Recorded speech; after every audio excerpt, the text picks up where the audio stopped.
Hey guys, I'm sorry I had a little bit of technical difficulties, but I have returned. I hope you didn't miss me too much. I hope I'll keep some of you with me.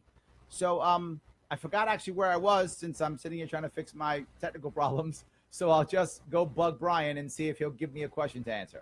So Michael asked, repeal the SAFE Act. Yes, this is a great question. One of the most common questions I get is SAFE Act. And there are some people who are mad because they think that the SAFE Act is a great thing. And I get it. Some people are. And it's sadly not true. The SAFE Act doesn't make us any safer. The SAFE Act makes a bunch of people who were literally legal, law-abiding citizens, legal gun owners, all of a sudden criminals overnight. This has to stop. It's wrong. It's unjust. It has to end. So what am I going to do? What I'm going to do is I'm literally going to begin to pardon people who were victims of the SAFE Act. There's about 1,000 people, give or take, in New York State who've been victims of the SAFE Act, and I'll begin to pardon those people who are nonviolent within the first 90 days of my governorship. And as I pardon them, here's the reason why I'm doing this. As I pardon them, most of them are just going to go back to their lives, and that's awesome. I love that. It's great. But there's going to be one or two of them that are going to go off and do something stupid. One or two of them is going to go off and rob a liquor store or steal a car or something.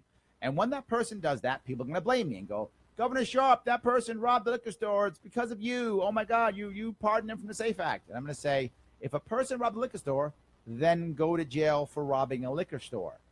But don't go to jail for having a firearm or having a magazine or having a piece of equipment that overnight, dear leader, King Andrew has decided is now evil.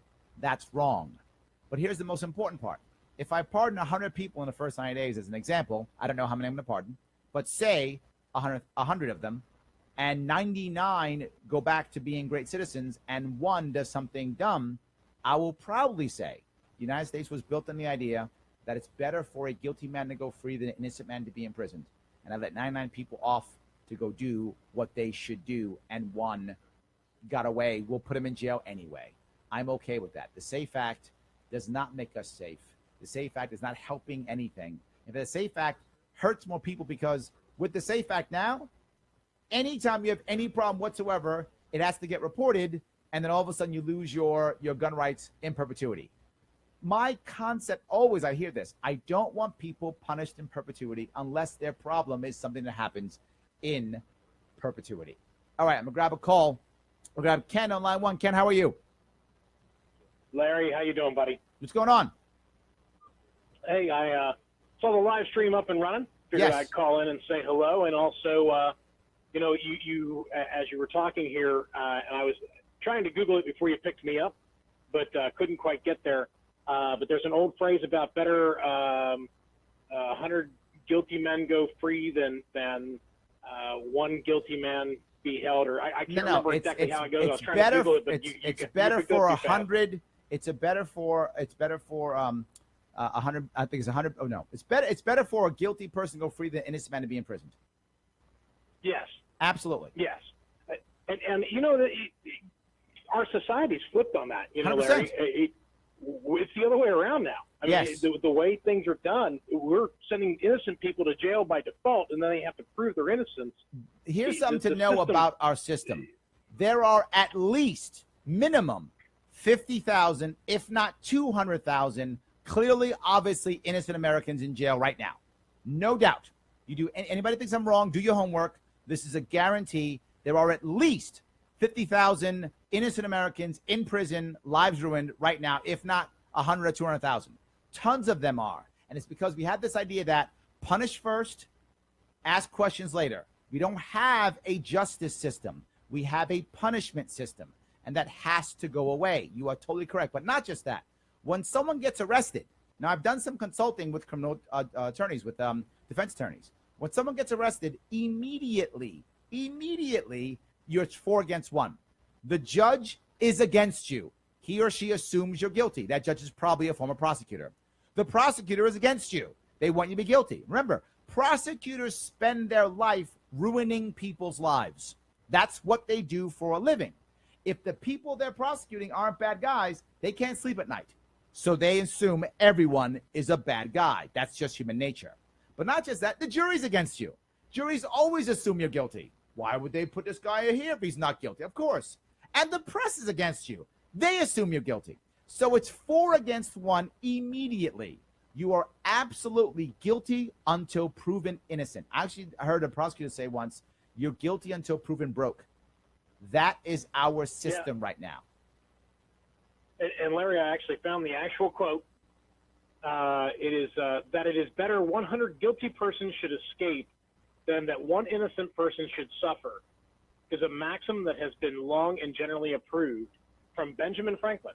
Yep, those days are long over. It's amazing. Yes. Not to get all weird and geeked out on it, but No, you're weird and geeky. The I voir get it. dire process makes the juries, as you were saying, that the juries themselves are handpicked by the system. Yes. So hold you're on. not even getting a random. I got to go one step further here with you, Ken. 12 people. In New York State, the judges literally tell the juries that they may not use jury nullification. They tell them they can't. And if they talk about it, they get removed from the jury pool. So they nullify jury nullification in my state. It is embarrassingly bad. Yes. Anyway, What's the purpose of a jury if not for citizens to say the application of this law is unjust? No, There's the no purpose other of a reason to have jury. No. Finding a fact. Facts are facts, right? Anybody can find the facts with enough digging. The law is the law. It's what's written and how it's prosecuted. The entire reason the jury exists is to nullify. It's the only reason a jury exists. It's not to be like, 12 other people that we've hand selected agree. Let me be clear on something. Let me be clear on something here, Ken. The reason why a jury exists is to validate our punishment system. That's the reason why juries exist. I appreciate the call. I gotta run, Ken. I'll talk to you soon. All right, I want to grab Matthew on line 2. How are you? I'm doing good, Larry. What about you? I'm doing great. What's going on? Talk to me. All right, so I got 2 things. First, I'm going to start out with an experience I had back in community college. It's got to be fast. 2 years ago. I used to be a paralegal major, and one day in class, one of my classmates talked about jury nullification, and when he asked the judge about that when he got jury duty one time, the judge threatened to have him arrested. Yes. For merely mentioning that. Absolutely. That is how New York State works. We literally say it's a jury nullification is against the law. I'm not joking. Yes. So now I have a question for you. Okay. If people want to reform criminal justice, do you think we may have to resort to completely abolishing the current justice system and replacing it with a new one? Well, that's a good concept, but that's not going to happen because that will scare the hell out of people. What we have to do is do several things. We have to make judges accountable and make sure that prosecutors are accountable and educate juries. If we do those 3 things, it will work on its own. Now, what I mean by that, and I mean a very simple concept, and I talked about this literally at a father's rights concept just group just a couple days ago. We can have a rating system for judges. Both sides rate the judge and see what happens.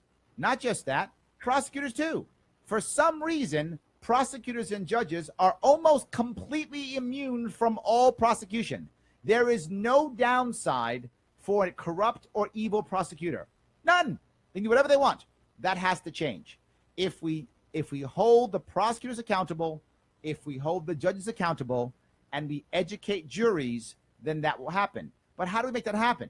We make that happen by stop having so many lawyers in government.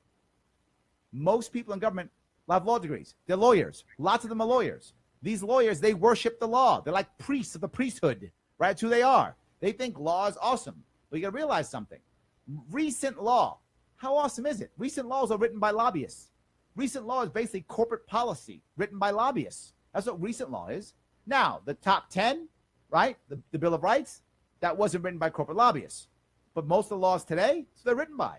So what are we worshiping in our priesthood of law? We're worshiping corporate policy. It's a bad situation, my friend. I think you're totally right, John, but I don't want to make a total abolishment. You abolish, people get scared, and when people are afraid, they make bad decisions. So thank you so much. Thanks for the call. I appreciate it. Do we have another call? Who's this? Oh, John, how are you? Hey, great. I'm from California. I just wanted to call in and show my support for you for New York. But I actually have a question. Okay. From a general perspective, for people that do not live in New York, like myself. Okay. What is a free market solution that you would implement to curb the rising rent prices and sort of what would you do about the it's difficult. It's difficult to deal with that, to have a consumer-driven policy there, because most of that is done locally. Most of that is zoning. The vast majority of issues when it comes to lack of housing, expensive housing, a lot of that is zoning. The only thing that maybe a governor could do is use the bully pulpit and talk about how bad that is and try to get people to change their own zoning issues. I wish there was more a governor can do. It's difficult. If I try to decide what is right and wrong within individual communities, what will often happen is the wealthy communities will always wind up getting around it, and the poorer communities will wind up getting punished. So I want to try instead to use the bully pulpit to show them that zoning has to be changed. In New York State, New York City also, we have the idea of landmarking, and people use landmarking to protect their property so no one can build. And of course, if you can't build housing prices go up, and et cetera, et cetera, et cetera. So I get what you're saying, and there's a problem. But from a governor's point of view, it's difficult to deal with. All I can do is talk about it and hope that the local communities pick it up and start making changes. I know it isn't the perfect answer, but it's tough for me to give you another answer. Does that make sense? Right. I agree with you. Excellent. All right. The last thing I want to bring up real fast is someone talked about vaping. And I want to say something.